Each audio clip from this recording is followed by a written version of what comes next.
guys, hello mga kapaps, tuturuan ko kayo kung paano mag-Ilonggo at saka mag-Tagalog.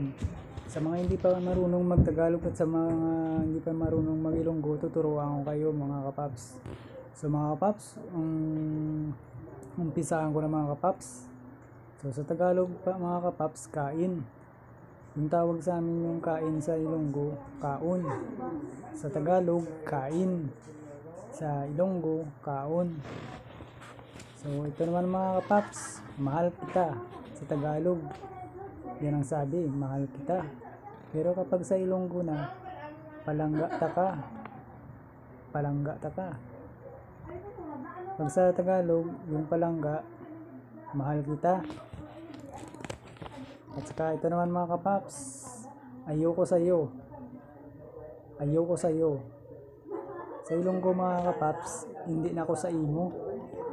Hindi na ako sa imo.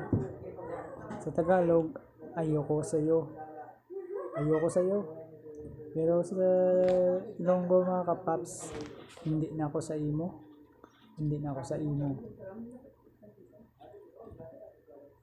Ito pa mga kapaps. Tuloy mo lang. Tuloy mo lang. Sa Tagalog, yan ang sabi. Yan ang salita. Tuloy mo lang. Pero sa Ilonggo mga kapaps, padayon mo lang. Padayon mo lang. Padayon mo lang. Sa Tagalog, tuloy mo lang. Sa Ilonggo, padayon mo lang. So, last na mga kapaps. Huwag mo akong pababayaan. Huwag mo akong pababayaan. Huwag mo akong pababayaan. Huwag mo akong pababayaan. Sa Ilonggo mga kapaps, hindi ko pagpabayi. Hindi ko pagpabayi.